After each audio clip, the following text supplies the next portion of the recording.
계집이 군대에서 뭘 안다고? 집에서 애나 보고 살림이나 해. 하태식이 정의를 손가락질하며 병사들 앞에서 공개 조롱했습니다. 팔굽혀펴기 50개, 일병을 갈구며 위세를 부렸죠. 하지만 다음 날 별 2개를 단 정의가 부임식 단상에서 미소 지었습니다. 어제 경계 근무 인상 깊었습니다. 하태식이 경직되며 식은땀을 흘렸어요. 과연 이 거만한 중령의 최후는 어떻게 될까요? 잠깐 1초만 투자해서 구독, 좋아요, 버튼 꾹 눌러주시면 영상 제작에 큰 힘이 됩니다. 여러분의 응원이 더 좋은 이야기를 만드는 원동력이거든요. 권력을 남용하던 중령이 무릎 꿇고 매달리게 되는 그 충격적인 순간까지 지금 바로 시작하겠습니다. 경상북도 영천시 중앙동 골목 깊숙한 곳에 자리한 작은 국밥집에서 김이 모락모락 피어오르고 있었습니다. 50년 넘게 이 자리를 지켜온 영천알 매국밥이라는 손글씨 간판이 바람에 살짝 흔들리고 있었죠. 주방 한편 작은 테이블에 앉은 윤정이는 어머니가 정성스럽게 끓여준 선짓국을 천천히 떠먹고 있었습니다. 정이야, 이제 정말 사단장이 되는구나. 앞치마를 두른 어머니가 딸을 바라보며 감격스러운 표정을 지었습니다. 내 아버지가 살아계셨으면 얼마나 좋아하셨을까. 딸이 별두를 달고 사단장이 된다니 말이야. 정희는 국물을 한 모금 마시고 나서 조용히 미소를 지었습니다. 아버지께서 늘 그러셨잖아요. 계집이든 뭐든 군인 정신만 있으면 된다고 하시면서 말입니다. 어머니의 눈가에 눈물이 맺혔습니다. 참 힘든 길이었지. 25년 동안 얼마나 많은 편견과 싸워야 했는지. 대학교 ROTC 시절부터 시작된 차가운 시선들, 여자는 군대에서 무엇을 할 수 있겠냐는 그런 말들 말이야. 정희는 숟가락을 내려놓고 어머니의 손을 잡았습니다. 그래도 여기까지 왔잖아요. 소위로 임관할 때 아버지가 해주셨던 말씀 기억나세요? 군인에게는 성별이 없다. 오직 조국을 향한 충성심과 동료를 향한 의리만 있을 뿐이라고요. 그랬지. 내 아버지는 정말 자랑스러워했어. 딸이 남자들만 하는 일을 해낸다고, 그것도 누구보다 잘 해낸다고 말이야. 어머니는 딸의 손을 꼭 쥐었습니다. 대대장 할 때가 가장 힘들었던 것 같아요. 정희가 회상에 잠기며 말했습니다. 부하들이 처음에는 여자 대대장을 어떻게 받아들여야 할지 몰라 하더라고요. 그런데 훈련에서 제가 직접 앞장서서 뛰고 밤늦게까지 남아서 부대 업무를 챙기는 모습을 보더니 서서히 마음을 열어주더군요. 어머니는 딸의 이야기를 들으며 고개를 끄덕였습니다. 그래, 너는 항상 말보다 행동으로 보여주는 아이였어. 연대장 할 때도 부대 내 사고가 줄어들고 훈련 성과가 좋아졌다고 하더구나. 사실 두려운 마음도 있어요. 정희는 솔직하게 털어놓았습니다. 이번엔 사단장이에요. 수천 명의 장병들을 책임져야 하는 자리죠. 그 중에는 저를 인정하지 않는 사람들도 있을 거고 여성이라는 이유로 무시하려는 사람들도 있을 겁니다. 그런 사람들이야 언제든 있는 법이지. 중요한 건 정희 내가 흔들리지 않는 거야. 정희는 고개를 끄덕이며 선짓국을 다시 떠먹기 시작했습니다. 어머니가 끓여준 이 따뜻한 국물이 몸속 깊숙이 스며들며 힘을 주는 것 같았어요. 어릴 적부터 힘들 때마다 이렇게 어머니의 선짓국 한 그릇이면 다시 용기를 낼 수 있었거든요. 어머니, 저는 이제 가봐야겠어요. 벌써? 부임식은 내일 아니냐? 네, 맞습니다. 그런데 제가 맡을 부대를 먼저 둘러보고 싶어서요. 사복을 입고 말이죠.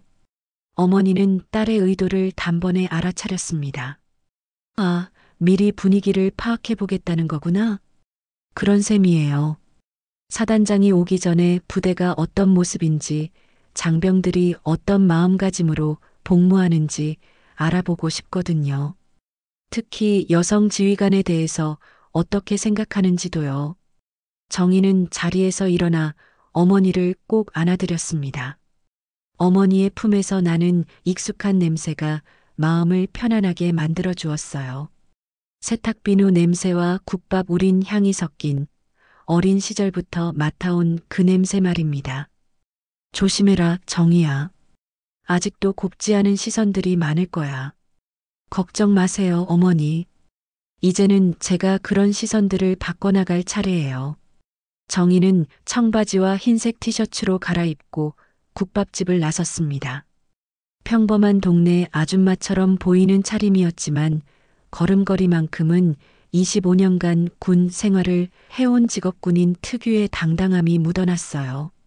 어깨는 곧게 펴져 있었고 시선은 정면을 향해 흔들림이 없었죠. 부대로 향하는 버스 안에서 정희는 창밖을 바라보며 마음을 다잡았습니다. 내일이면 별 2개를 단 소장으로서 새로운 부대의 문을 열게 됩니다. 하지만 오늘은 그냥 평범한 시민으로서 진짜 부대의 모습을 보고 싶었어요. 부대 정문 앞에 도착한 정희는 잠시 멈춰서서 부대 전체를 둘러보았습니다. 높은 철조망과 그 위에 설치된 가시철선이 햇빛에 반짝이고 있었고 정문 초소에서는 경계병들이 근무를 서고 있었어요. 이곳이 바로 내일부터 자신이 지휘해야 할 최전방 사단이었습니다. 정희가 천천히 정문 쪽으로 걸어가자 초소에서 근무 중이던 일병 한 명이 그녀를 발견했습니다. 하지만 사복 차림에 평범해 보이는 여성이었기 때문에 특별히 신경 쓰지 않는 듯 했어요. 정희는 부대 담장을 따라 걸으며 시설물들을 살펴보기 시작했습니다. 그때였습니다. 부대 정문 한가운데서 팔짱을 낀 채 서 있는 중년 남성이 눈에 들어왔어요. 군복을 입고 있었는데 어깨에 달린 계급장을 보니 중령이었습니다. 키는 그리 크지 않았지만 목소리만큼은 우렁찼고 주변 병사들을 향해 뭔가 지시를 내리고 있었어요. 야, 너희들. 민간인들이 함부로 여기저기 기웃거리게 내버려 두면 안 된다고 했잖아. 그 중령이 병사들에게 소리를 질렀습니다. 경계 근무가 뭔지도 모르나? 정희는 그 모습을 보며 속으로 생각했습니다. 저 사람이 하태식 중령인가 보군. 사전에 받은 부대 간부 명단에서 본 이름이었어요. 사관학교 40기 출신으로 부하들에게는 엄격하기로 유명하다고 들었거든요. 정희가 부대 담장을 따라 계속 걸어가고 있을 때 하태식 중령이 그녀를 발견했습니다. 그의 표정이 순간 굳어지더니 큰 걸음으로 정희 앞을 가로막았어요. 거기 서세요. 하태식이 정희를 향해 소리쳤습니다. 여긴 군사시설입니다. 민간인 출입 금지 구역이에요. 정희는 차분하게 그를 바라보며 대답했습니다. 아, 네. 죄송합니다. 그냥 둘러보고 있었는데요. 하태식은 정희를 위아래로 훑어보더니 비웃는 듯한 표정을 지었습니다. 둘러본다고요? 여기가 관광지입니까? 아가씨, 여기는 나라를 지키는 신성한 곳이에요. 함부로 기웃거릴 곳이 아니라고요. 주변에 있던 병사들이 이 상황을 지켜보기 시작했습니다. 몇몇은 불편한 기색을 드러냈지만 감히 중령에게 뭐라고 할 수는 없었어요. 정희는 여전히 침착한 표정을 유지하며 말했습니다. 네, 이해했습니다. 그런데 혹시 부대 견학 같은 프로그램은 없나요? 하태식이 코웃음을 쳤습니다. 견학이요? 아가씨, 여기가 어린이집입니까? 그는 목소리를 더욱 높이며 주변 병사들이 다 들으라는 듯이 말했습니다. 요즘 계집들이 참 대단해. 군대까지 와서 알짱거리네. 병사들 사이에서 웅성거리는 소리가 들렸습니다. 어떤 병사는 중령의 말이 너무 심하다는 듯 고개를 저었고 또 다른 병사는 눈치를 보며 뒤로 물러섰어요. 바로 그때 한 일병이 조심스럽게 다가왔습니다. 중령님, 저기 초소 근무 교대 시간이. 뭐, 감히 내가 말하는데 끼어들어? 하태식이 그 일병을 향해 소리를 질렀어요. 너 같은 놈이 군기가 빠졌다는 거야. 팔굽혀펴기 쉰 게. 일병은 당황한 표정으로 그 자리에서 팔굽혀펴기를 시작했습니다. 하태식은 만족스러운 듯 코웃음을 치며 다시 정의를 향했어요. 하태식은 한 걸음 더 다가오며 계속해서 모욕적인 말을 쏟아냈습니다. 계집이 군대에서 뭘 안다고 여기까지 와서 기웃거리는 거야? 집에서 애나 보고 살림이나 하지. 여긴 내가 있을 자리가 아니야. 정의의 눈빛이 순간 차갑게 변했지만 여전히 표정은 평온함을 유지하고 있었습니다. 오히려 미소까지 지으며 말했어요. 네, 알겠습니다. 그럼 저는 이만 가보겠습니다. 하태식은 정의가 순순히 물러나는 모습을 보며 만족스러워했습니다. 그래, 그렇게 나가면 되는 거야. 앞으로는 함부로 이런 데 오지 말고. 정의는 고개를 숙여 인사한 후 천천히 그 자리를 떠났습니다. 하지만 그녀의 뒷모습에서는 분노보다는 오히려 차분한 결의가 느껴졌어요. 몇 걸음 떨어진 곳에서 정의는 잠시 멈춰서서 하태식을 다시 한번 바라보았습니다. 하태식은 여전히 병사들 앞에서 큰 소리치고 있었어요. 맞지? 저런 식으로 확실하게 해야 하는 거야. 민간인들이 함부로 드나들게 놔두면 안 돼. 정의는 속으로 중얼거렸습니다. 하태식 중령, 당신 이름 잘 기억해 두겠습니다. 그녀의 눈빛에는 분노가 아닌 냉정한 판단력이 서려 있었어요. 25년간 이런 상황들을 수없이 겪어왔던 정의에게는 이미 익숙한 일이었거든요. 하지만 이번은 달랐습니다. 이제 더 이상 참고 넘어갈 필요가 없었어요. 내일이면 자신이 이 부대의 최고 지휘관이 될 테니까요. 정의는 부대를 완전히 벗어난 후 근처 카페에 앉아 하태식 중령에 대해 자세히 생각해 보았습니다. 그의 말투, 행동, 그리고 부하들을 대하는 태도까지 모든 것이 내일 부임식에서 어떤 일이 벌어질지 예상하게 해주었어요. 특히 계집이라는 표현이 계속 머릿속에 맴돌았습니다. 21세기에 그것도 국가를 지키는 군대에서 그런 말을 서슴없이 내뱉는 사람이 중령 계급을 달고 있다는 사실이 놀라웠어요. 정의는 핸드폰을 꺼내 하태식 중령의 인사 기록을 다시 한번 확인했습니다. 사관학교 40기, 포병 출신, 현재 작전 참모로 근무 중, 그리고 몇 차례 징계 기록도 있었어요. 대부분 부하 장병들에 대한 부적절한 언행 때문이었습니다. 카페에서 나온 정의는 하늘을 올려다보며 깊은 숨을 들이마셨습니다. 내일 부임식에서 하태식 중령이 어떤 표정을 지을지 벌써부터 궁금해졌어요. 다음 날 오전 9시 사단 대강당은 수백 명의 장병들로 가득 찼습니다. 신임 사단장 부임식을 위해 모인 것이었죠. 강당 앞쪽에는 각 대대장과 참모들이 앉아 있었고 그 중에서도 하태식 중령의 모습이 눈에 띄었습니다. 그는 여전히 건방진 표정으로 앉아서 주변 동료들과 수군거리고 있었어요. 이번 사단장이 여자라면서? 옆에 앉은 소령이 작은 목소리로 물었습니다. 하태식이 비웃으며 대답했어요. 그러게 말이야. 요즘 세상이 어떻게 돌아가는 건지 모르겠어. 계집이 사단장이라니. 아마 금방 다른 곳으로 옮겨갈 거야. 그래도 소장 계급인데. 계급이 뭐가 중요해? 실전에서는 경험이 전부라고. 여자가 뭘 안다고. 하태식은 코웃음을 치며 팔짱을 꼈습니다. 강당 뒤쪽에서는 젊은 병사들이 호기심 어린 눈빛으로 웅성거리고 있었어요. 대부분은 여성 사단장에 대해 긍정적인 반응을 보이고 있었습니다. 형, 진짜 여자 사단장님이 오시는 거래요? 신병 한 명이 선임에게 물었습니다. 그런가 보다. 요즘은 여자분들도 높은 자리까지 올라가시니까. 와, 신기하다. 우리 누나도 군대 갔으면 좋았을 텐데. 그때 사회를 맡은 부사단장이 마이크 앞에 섰습니다. 지금부터 신임 사단장 부임식을 시작하겠습니다. 모두 차렷. 강당 안의 모든 사람들이 일제히 일어났습니다.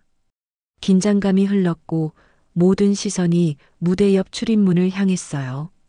신임 사단장 윤정혜 소장님을 모시겠습니다. 출입문이 열리면서 완벽한 제식복을 입은 윤정희가 당당하게 걸어 나왔습니다. 어깨에는 별 2개가 반짝이고 있었고 그녀의 걸음걸이에서는 25년간 쌓아온 군인으로서의 자신감이 묻어났어요. 그 순간 하태식 중령의 얼굴이 하얗게 질렸습니다. 어제 부대 앞에서 계집이라고 모욕했던 바로 그 여성이 별 2개를 달고 단상에 올라서고 있었거든요. 그의 입이 벌어진 채로 굳어버렸고 옆에 앉은 동료가 그의 이상한 반응을 눈치챘습니다. 태식아, 왜 그래? 얼굴이 새하얗네. 하태식은 아무 말도 할 수 없었습니다. 머릿속이 하얗게 변했고 어제 있었던 일들이 파노라마처럼 지나갔어요. 계집이 군대에서 뭘 안다고 여긴 내가 있을 자리가 아니야라고 했던 자신의 말들이 귓가에 맴돌았습니다. 윤정희는 단상에 올라서서 강당을 한 바퀴 둘러보았습니다. 그리고 하태식과 눈이 마주치는 순간 살짝 미소를 지었어요. 그 미소에는 어제의 일을 모두 기억하고 있다는 메시지가 담겨 있었습니다. 안녕하십니까, 장병 여러분. 정의의 목소리가 강당 전체에 울려 퍼졌습니다. 저는 오늘부터 여러분과 함께하게 된 윤정희 소장입니다. 박수 소리가 터져 나왔습니다. 대부분의 장병들은 진심으로 박수를 쳤지만 하태식만은 억지로 손뼉을 치고 있었어요. 정의는 연설을 계속했습니다. 저는 어제 이 부대 주변을 둘러보며 많은 것을 느꼈습니다. 특히 경계 근무를 서는 장병들의 모습에서 이 부대의 든든함을 확인할 수 있었어요. 하태식의 심장이 쿵쿵 뛰기 시작했습니다. 혹시 어제 일을 공개적으로 말할 건 아닌지 불안해졌거든요.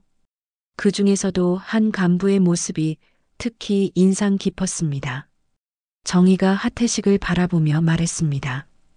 부대 보안에 대한 철저한 의식을 가지고 계시더군요. 민간인이 함부로 접근하지 못하도록 확실하게 차단하시는 모습에서 이 부대의 경계 태세가 얼마나 훌륭한지 알 수 있었습니다. 장병들 사이에서 웃음소리와 박수가 터져 나왔습니다. 하지만 하태식은 그 말의 진짜 의미를 알고 있었기 때문에 식은땀이 흘렀어요. 정의는 계속해서 말했습니다. 저는 앞으로 여러분과 함께 이 부대를 더욱 강하고 단합된 조직으로 만들어가고 싶습니다. 성별이나 출신, 계급에 관계없이 모든 구성원이 서로를 존중하고 배려하는 부대 말입니다. 이 말을 들은 하태식은 자신을 향한 메시지라는 것을 직감했습니다. 어제 계집이라고 했던 말이 얼마나 부적절했는지 깨닫게 되었거든요. 부임식이 끝난 후 각 부서 간부들과 개별 면담을 갖도록 하겠습니다. 정의가 마지막으로 말했습니다. 특히 작전 참모님과는 가장 먼저 만나고 싶습니다. 하태식의 얼굴에서 혈색이 완전히 사라졌습니다. 작전 참모가 바로 자신이었거든요. 부임식이 끝나고 장병들이 강당을 나가기 시작했을 때 하태식은 자리에서 일어날 수가 없었어요. 다리에 힘이 빠져버린 것 같았습니다. 태식아, 왜 그래? 몸이 안 좋아? 동료가 걱정스럽게 물었습니다. 아, 아니야. 괜찮아. 하태식은 억지로 웃으며 답했지만 목소리가 떨리고 있었어요.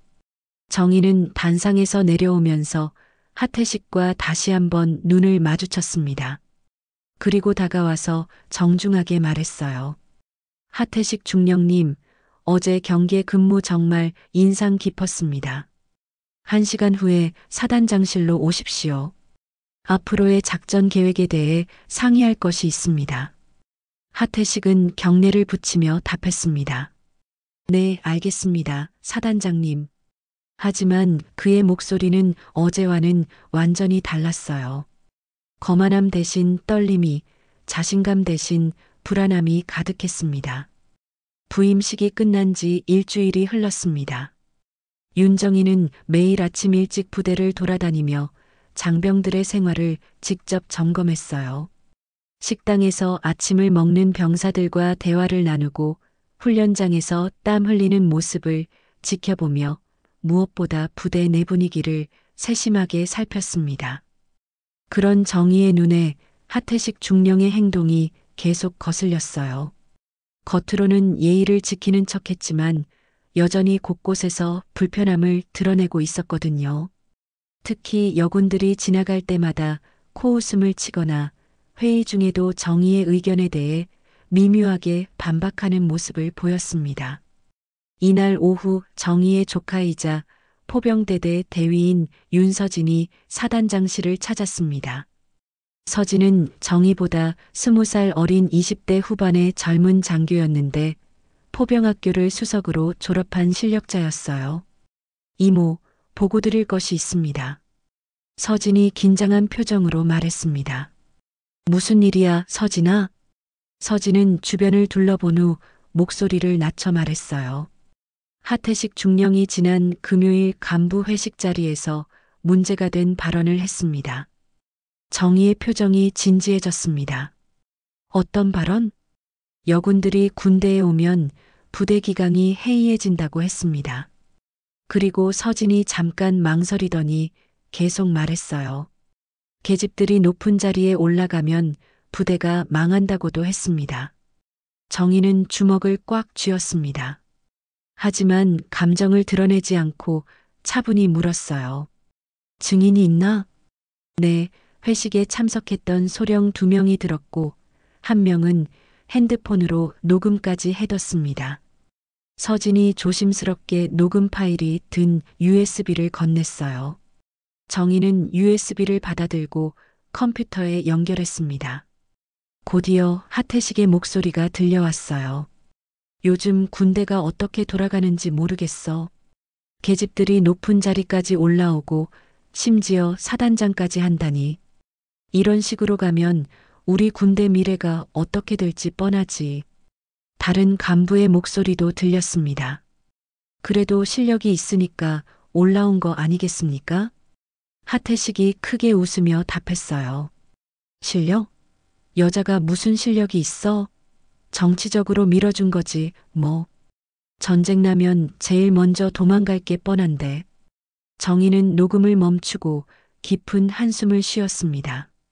예상했던 일이지만 실제로 들으니 분노가 치밀어 올랐어요.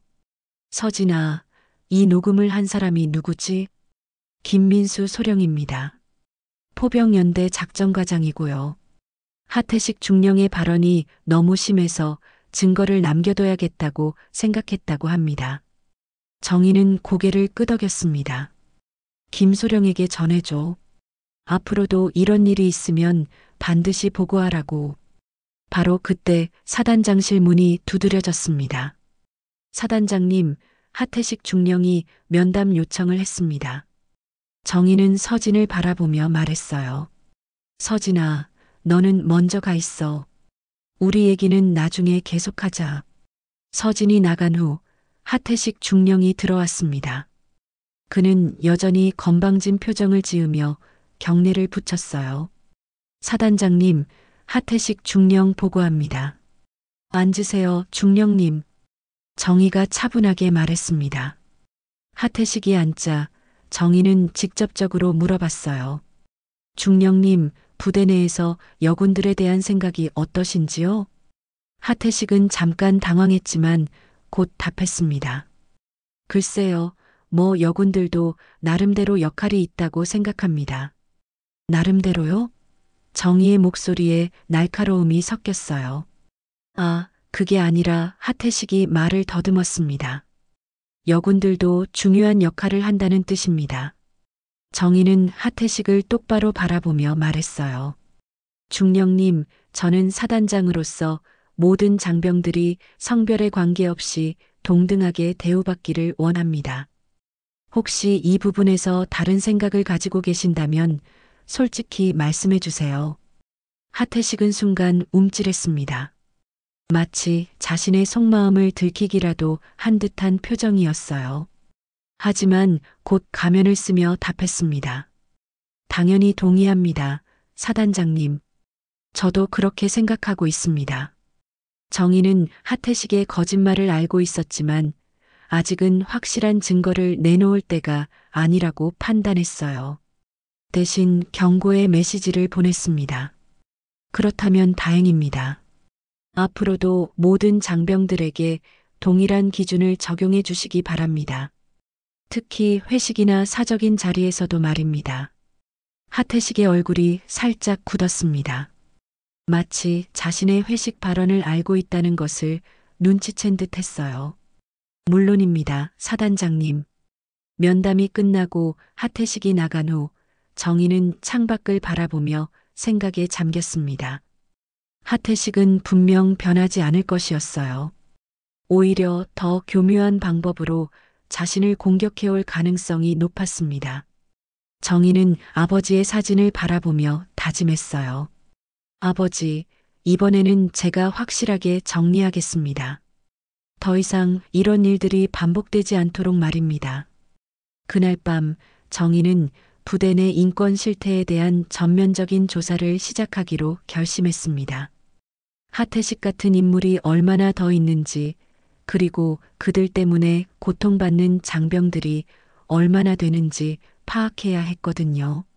한편 하태식은 자신의 숙소에서 불안에 떨고 있었습니다. 사단장의 마지막 말이 계속 신경 쓰였어요. 분명히 무언가를 알고 있는 것 같았거든요. 윤정희가 부대 내 인권 실태 조사를 시작한다는 소식이 퍼지자 하태식 중령은 위기감을 느끼기 시작했습니다. 그는 자신의 과거 행동들이 문제가 될 수 있다는 것을 직감했거든요. 특히 지난주 회식에서의 발언이 녹음되었을 가능성을 생각하니 식은땀이 흘렀어요. 하태식은 오랜 군 생활 동안 쌓아온 인맥을 활용하기로 결심했습니다. 그 중에서도 가장 든든한 후원자는 상급 부대에 있는 박진수 준장이었어요. 박 준장은 하태식과 같은 사관학교 출신으로 예전부터 여성의 군 간부 진출을 못마땅하게 여겨왔던 인물이었습니다. 금요일 저녁 하태식은 박 준장과 만나기 위해 서울로 올라갔습니다. 강남의 한 고급 일식집에서 둘만의 술자리가 마련되었어요. 진수 형님, 요즘 부대 상황이 심각합니다. 하태식이 술잔을 기울이며 말을 꺼냈어요. 왜? 무슨 일인데? 새로운 사단장이 말입니다. 여자라서 그런지 감정적으로 부대를 운영하려고 해요. 저 같은 베테랑 간부들의 의견은 무시하고 자기 마음에 안 드는 사람들은 다 찍어서 없애려고 합니다. 박 준장이 눈썹을 찌푸렸습니다. 그래, 구체적으로 어떤 일들이 있었는데? 하태식은 미리 준비해온 거짓말을 늘어놓기 시작했어요. 저를 개인적으로 면담실로 불러서 위협하더군요. 자기 말에 반대하면 가만두지 않겠다고. 그리고 부대 내에서 자기 조카를 특별 대우하고 있습니다. 조카? 네, 윤서진 대위라고 포병대대에 있는 애인데 사단장 조카라는 이유로 온갖 특혜를 받고 있어요. 다른 간부들은 다 불만을 가지고 있습니다. 박 준장의 표정이 심각해졌습니다. 그건 좀 문제가 있겠는걸. 군에서 친인척 특혜는 안 되는 건데. 하태식은 속으로 미소를 지으며 계속 거짓말을 이어갔어요. 그뿐만 아니라 사생활도 문제가 있다는 소문이 돌고 있습니다. 민간인 남성과 부적절한 관계를 맺고 있다는. 정말이냐? 확실하지는 않지만 여러 정황상 그럴 가능성이 높습니다. 형님, 이런 사람이 사단장 자리에 있어도 되는 건가요? 박 준장은 잠깐 생각에 잠겼습니다.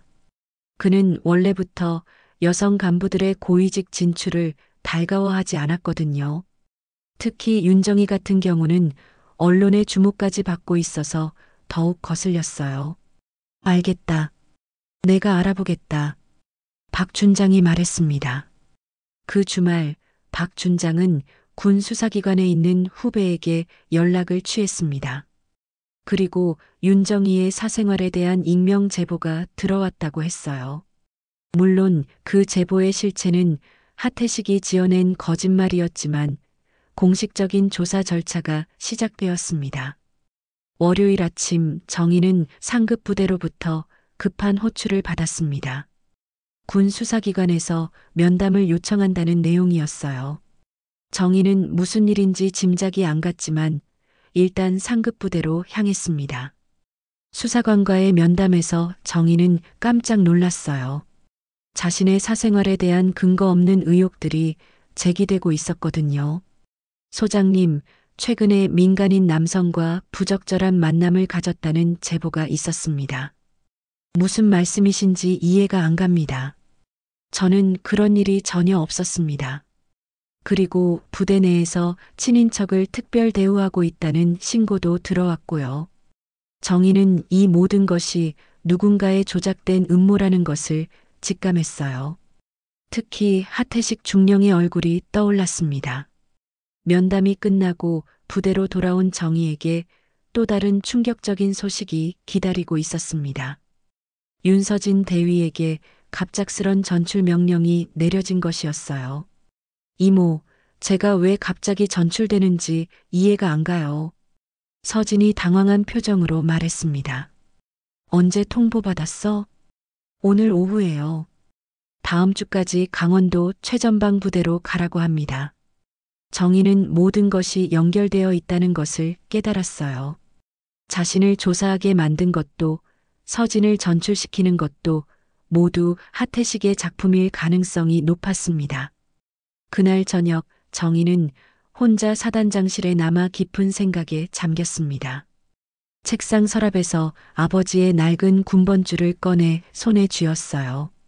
아버지가 평생 지켜온 군인 정신, 정의와 명예를 위해 싸웠던 그 마음을 떠올렸습니다. 아버지, 이번에는 제가 싸울 차례입니다. 정의가 군번줄을 꽉 쥐며 중얼거렸어요. 바로 그때 하태식 중령이 사단장실 문을 두드렸습니다. 사단장님, 잠깐 뵐 수 있을까요? 정희는 군번줄을 서랍에 넣고 차분히 말했어요. 들어오세요. 하태식이 들어와서는 가짜 걱정스러운 표정을 지으며 말했습니다. 사단장님, 요즘 상급 부대에서 이상한 소문이 돌고 있다던데요. 혹시 무슨 문제라도 있으신 건 아니죠? 정희는 하태식의 연기를 지켜보며 속으로 분노했지만 겉으로는 평정심을 유지했어요. 무슨 소문 말씀이신가요?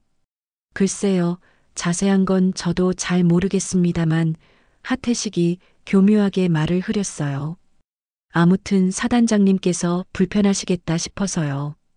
정희는 하태식을 똑바로 바라보며 말했습니다. 중령님, 혹시 그 소문의 출처를 아십니까?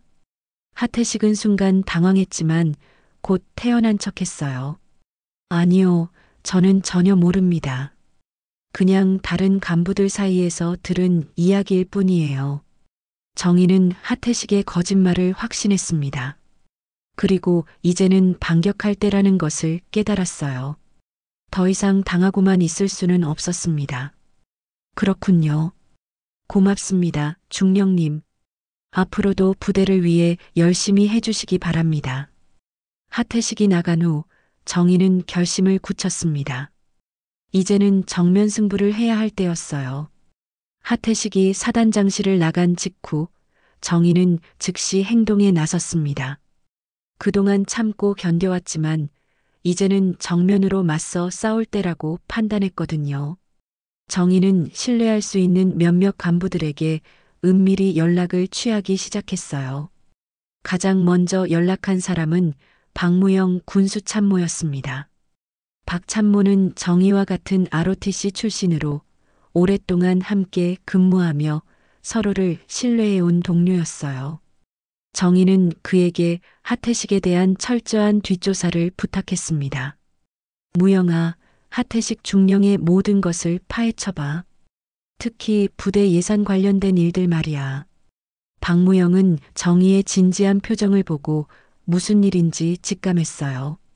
정희야, 무슨 일이야? 표정이 심상치 않은데.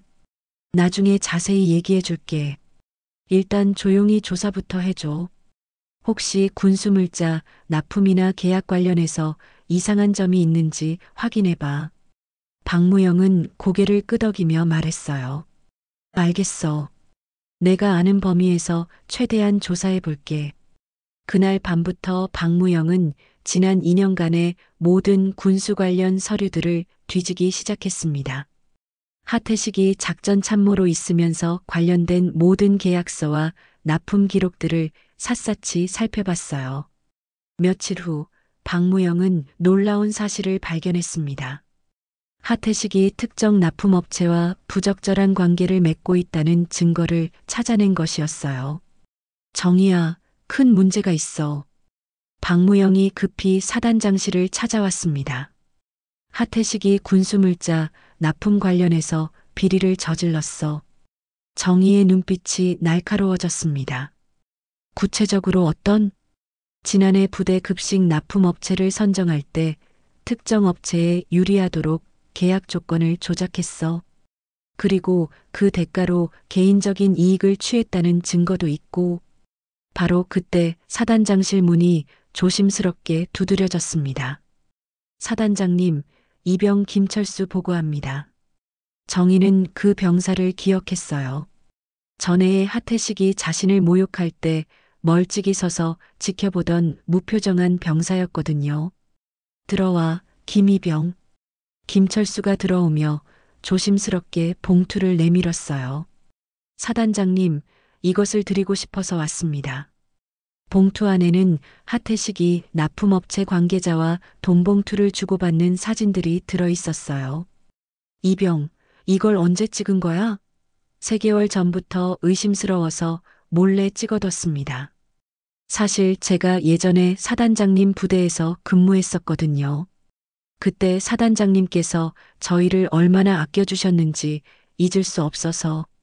정희는 깜짝 놀랐어요. 아, 3년 전 그때 김철수. 그렇구나. 여기로 전속했었구나. 네, 사단장님. 그때 제가 신병이었는데 선임들한테 괴롭힘 당할 때 사단장님께서 직접 나서주셨잖아요. 정희도 그 기억이 떠올랐어요. 3년 전 한 신병이 선임들의 부당한 대우를 받고 있다는 신고를 받고 직접 나섰던 일이었죠. 아, 맞다. 그때 내가 혼자 울고 있던 그 김철수구나. 그 후에 어떻게 지냈어? 김철수의 눈가가 촉촉해졌어요. 사단장님 덕분에 군 생활을 제대로 할 수 있었습니다. 그때 말씀하셨잖아요. 군대에서는 계급이 있어도 사람으로서는 모두 평등하다고. 그 말씀 잊지 않고 살고 있어요. 정희는 가슴이 뭉클했어요. 그래서 이번에 이런 도움을 준 거구나. 네, 사단장님. 이번 기회에 꼭 도움이 되고 싶었습니다. 정의로운 분이 부당한 일 당하시는 걸 그냥 볼 수 없었어요. 박무영이 가져온 서류들을 보니 정말 충격적이었어요. 계약서상의 납품 단가와 실제 시장 가격 사이에 큰 차이가 있었고, 하태식의 개인 통장으로 의심스러운 입금 내역들이 여러 차례 있었습니다. 이 통장 기록은 어떻게 구한 거야? 내 친구가 은행에서 일하는데 공식적인 수사가 들어가면 확보할 수 있는 자료들이야. 지금은 일단 비공식적으로 확인만 해본 거고. 정희는 서류들을 꼼꼼히 살펴보며 말했어요. 이 정도면 충분해. 하지만 아직 결정적인 한 방이 더 필요하겠어. 바로 그때 윤서진이 사단장실로 연락을 해왔습니다. 이모, 중요한 증거를 하나 더 확보했어요. 뭔데? 하태식 중령이 어제 또 회식에서 문제 발언을 했는데 이번에는 영상까지 있어요. 서진은 지난 며칠 동안 다른 젊은 장교들과 함께 하태식의 행동을 은밀히 감시해왔던 것이었어요.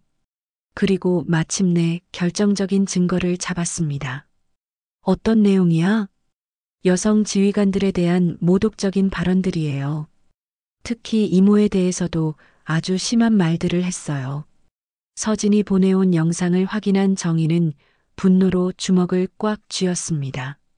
화면 속에서 하태식은 술에 취한 채로 여성 군인들을 비하하는 발언들을 거침없이 쏟아내고 있었어요. 계집들이 군대에서 무슨 일을 할 수 있겠어? 특히 사단장 같은 자리는 더더욱이지. 전쟁 나면 제일 먼저 도망갈 게 뻔한데. 영상은 거기서 끝나지 않았습니다. 하태식은 정의에 대해서도 직접적으로 언급했어요. 윤정이 그 계집도 마찬가지야. 여자라서 무슨 군 전략을 알겠어?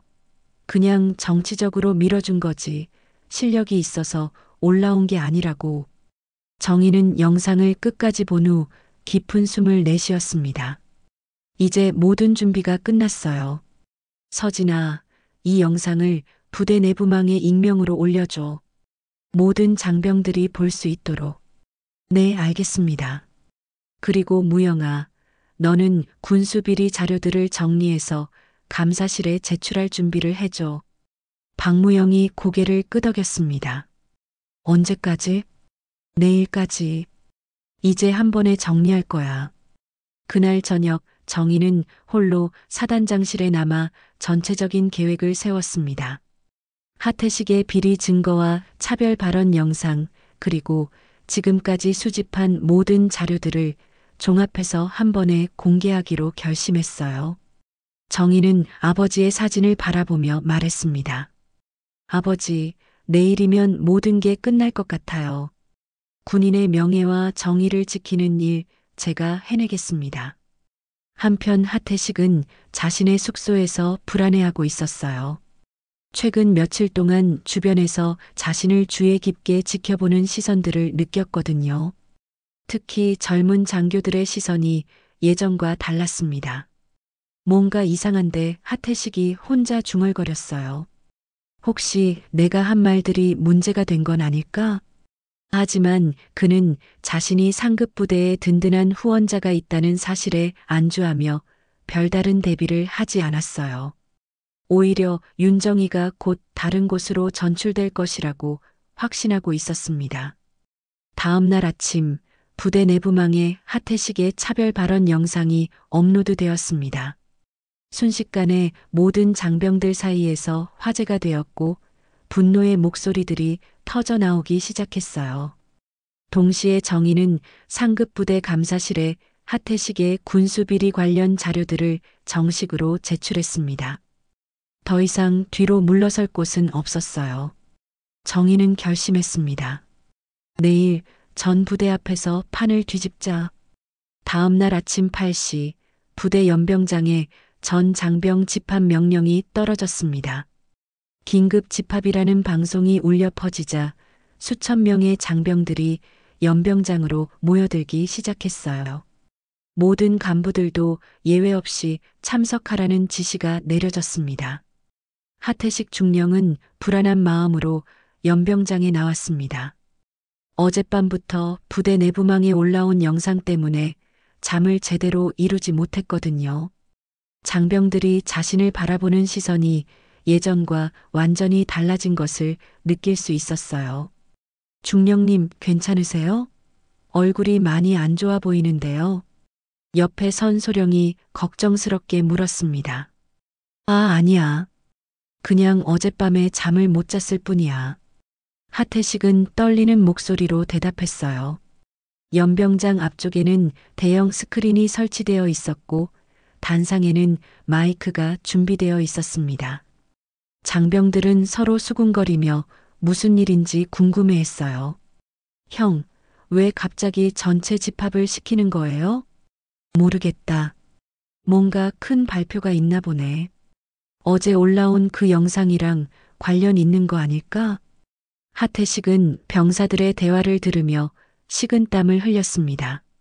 정말로 자신의 영상 때문에 이런 집합을 시키는 건 아닌지 두려워졌거든요. 오전 9시 정각 윤정의 소장이 단상에 올라섰습니다. 그녀의 표정은 그 어느 때보다 단호했고 눈빛에는 결연한 의지가 서려 있었어요. 전체 장병들이 조용해지며 사단장의 말을 기다렸습니다. 장병 여러분, 오늘 이 자리에 모인 이유는 우리 부대의 미래를 위해서입니다.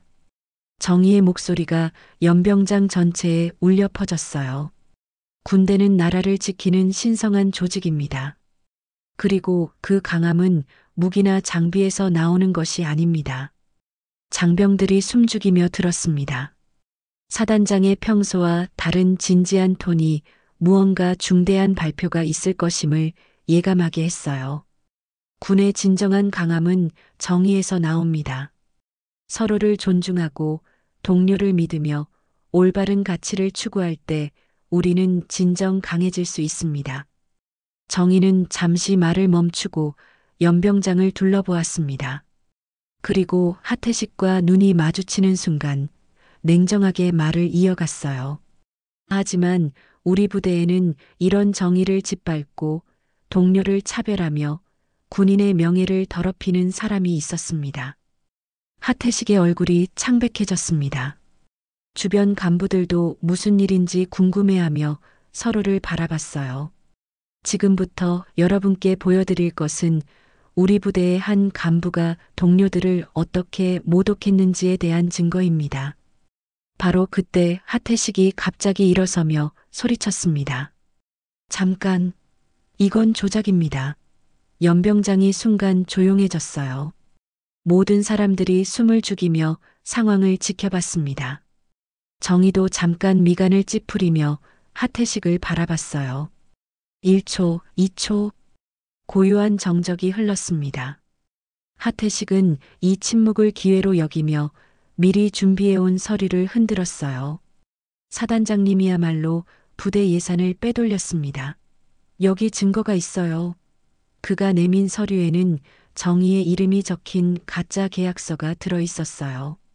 장병들 사이에서 작은 동요가 일기 시작했습니다. 정의는 3초간 그 서류를 조용히 바라보다가 갑자기 미소를 지었어요. 그 미소에는 이미 모든 것을 예상하고 있었다는 여유가 담겨 있었습니다. 중령님, 그 서류 언제 만드셨나요? 정의가 차분하고 조용한 목소리로 물었습니다. 이 한마디에 연병장의 분위기가 다시 바뀌기 시작했어요.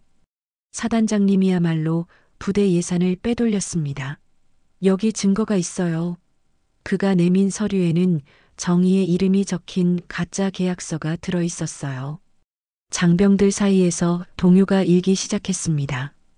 정의는 잠깐 당황한 듯 보였지만 곧 차분하게 미소를 지었어요. 중령님, 그 서류 언제 만드셨나요? 정의가 조용히 물었습니다.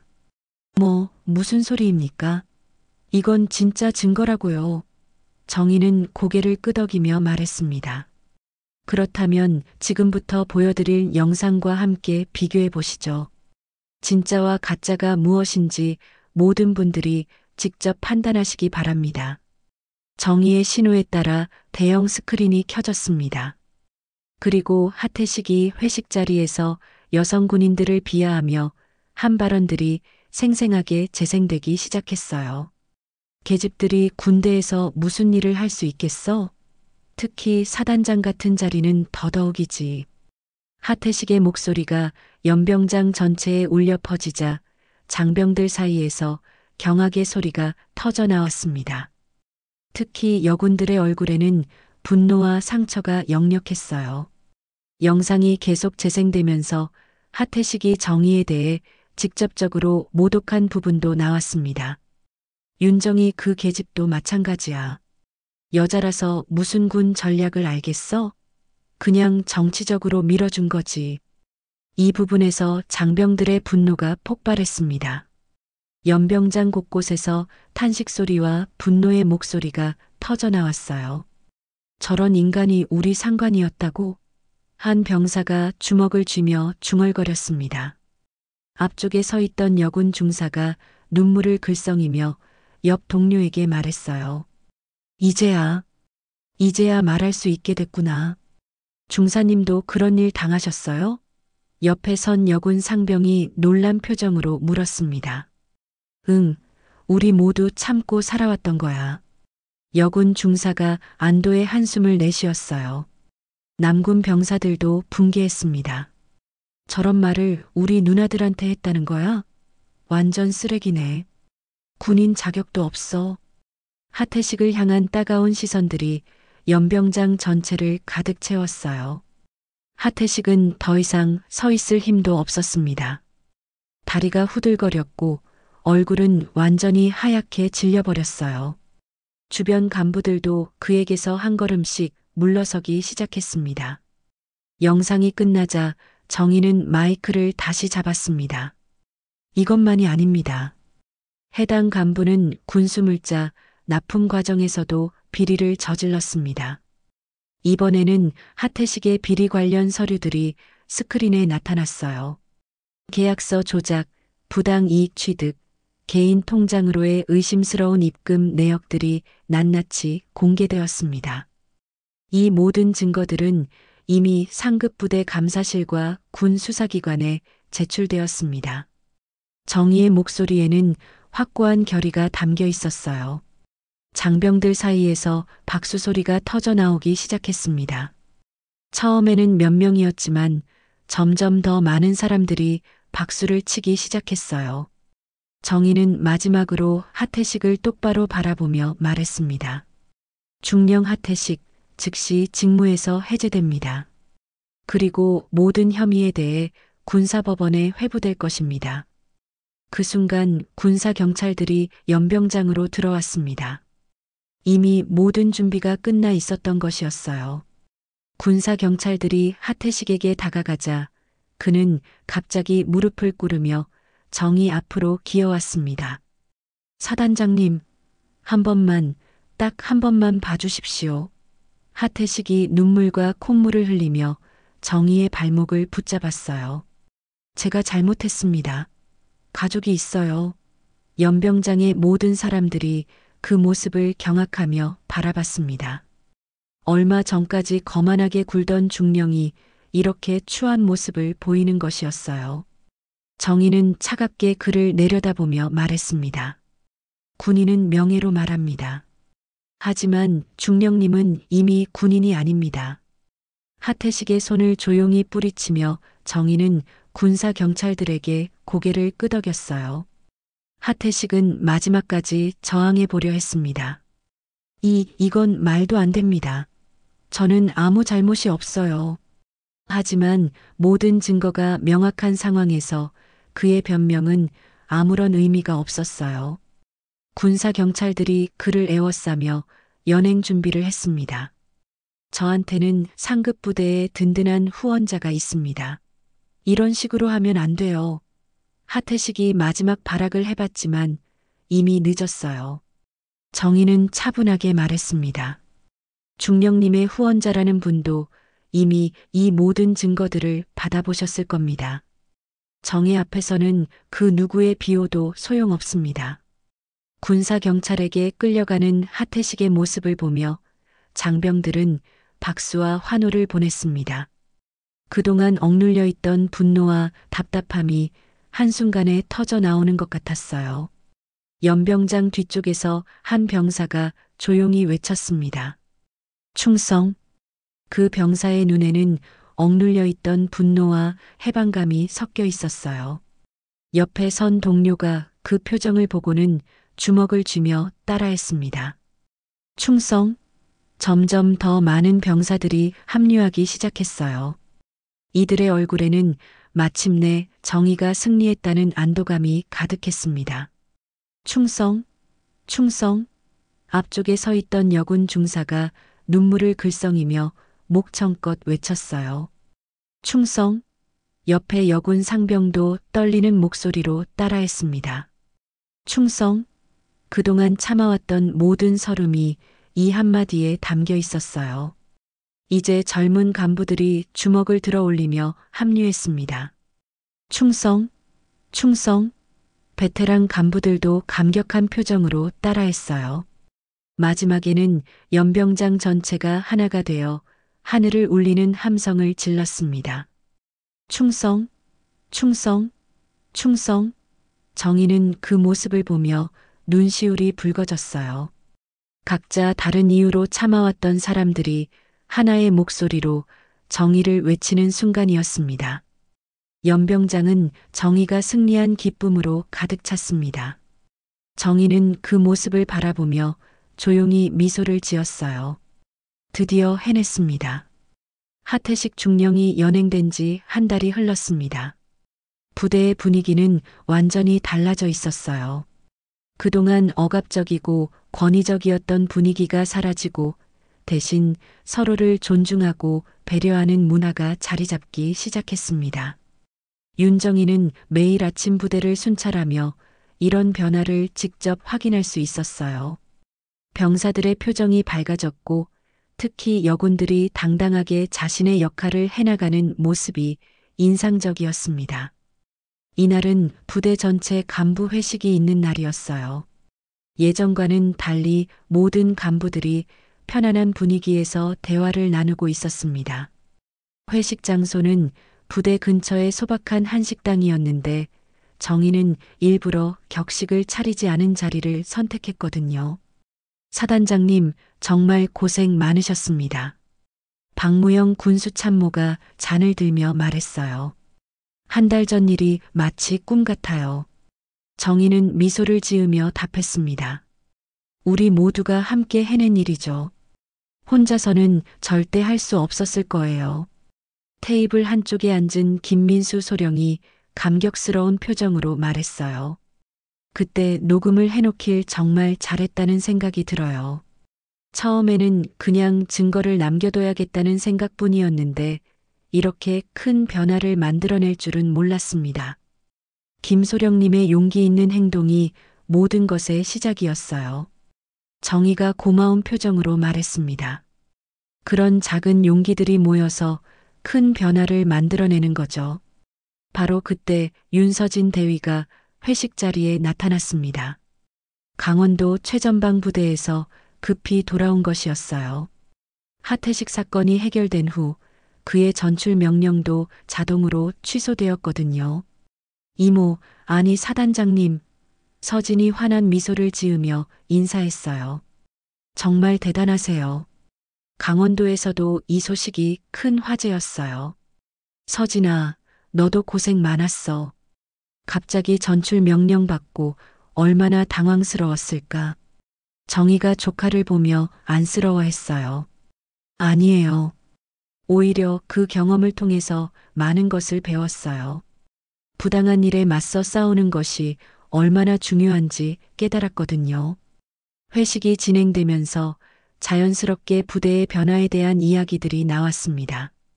젊은 장교 한 명이 흥미로운 사실을 알려줬어요. 사단장님 아시겠지만 요즘 부대 내 고충 신고 건수가 크게 줄어들었어요. 특히 성희롱이나 차별 관련 신고는 거의 사라졌고요. 다른 간부가 덧붙였습니다. 그리고 장병들의 부대 만족도 조사 결과도 전에 비해 훨씬 좋아졌어요. 특히 상급자 존중 항목에서 점수가 크게 올랐습니다. 정의는 이런 변화들을 들으며 뿌듯함을 느꼈어요. 하지만 동시에 아직 갈 길이 멀다는 것도 알고 있었습니다. 좋은 변화들이지만 우리가 계속 노력해야 할 부분들도 많아요. 정의가 진지하게 말했습니다. 진정한 변화는 하루아침에 이루어지는 것이 아니니까요. 박무영이 고개를 끄덕이며 말했어요. 맞아요. 시스템을 바꾸는 것도 중요하지만 사람들의 의식을 바꾸는 게 더 중요하죠. 그래서 우리가 더욱 모범을 보여야 해요. 정의가 모든 간부들을 바라보며 말했습니다. 우리 한 사람 한 사람의 행동이 부대 전체의 문화를 만들어가는 거니까요. 회식이 무르익어갈 무렵 정의는 잔을 들고 일어섰습니다. 여러분, 건배 제의를 하겠습니다. 모든 간부들이 잔을 들고 정의를 바라봤어요. 우리는 군복 안의 계급보다 군복 속의 사람이 먼저입니다. 정의의 목소리에는 깊은 감동이 담겨 있었어요. 성별이나 출신, 학벌에 관계없이 서로를 인간으로서 존중하고 동료로서 믿는 부대, 그런 부대를 만들어 나가는 우리 모두에게 건배합니다. 건배. 모든 간부들이 한 목소리로 외쳤습니다. 잔을 부딪히는 소리와 함께 따뜻한 웃음소리가 식당 안을 가득 채웠어요. 이 순간 모든 사람들은 진정한 동료애가 무엇인지 느낄 수 있었습니다. 회식이 끝나고 부대로 돌아가는 길, 정희는 윤서진과 함께 걸으며 대화를 나누었어요. 이모, 정말 많은 것이 바뀌었네요. 한 달 전만 해도 상상할 수 없었던 일들이에요. 그래, 하지만 이제 시작일 뿐이야. 정희가 하늘을 올려다보며 말했어요.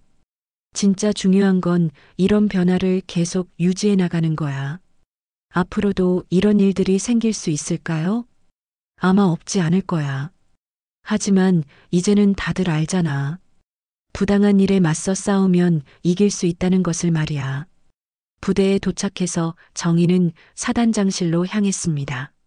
책상 위에는 상급 부대에서 온 공문이 놓여 있었어요. 하태식 중령의 군사법원 판결 결과였습니다. 공문을 읽어보니 하태식은 군 복무 부적격 판정을 받아 전역 처리되었고 그의 후원자였던 박진수 준장도 관련 책임을 지고 자천되었다고 나와 있었어요. 정희는 아버지의 사진을 바라보며 조용히 말했습니다. 아버지, 해냈어요. 군인의 명예와 정의를 지켜냈습니다. 창밖으로 보이는 부대 풍경도 예전과 달라 보였어요. 저녁 점호를 마치고 숙소로 향하는 병사들의 발걸음이 한결 가벼워 보였고 여기저기서 들려오는 웃음소리도 더욱 밝았습니다. 정희는 미소를 지으며 내일의 일과를 준비하기 시작했어요. 부대에는 더 이상 길을 막는 중령도 여성을 비하하는 목소리도 없었습니다.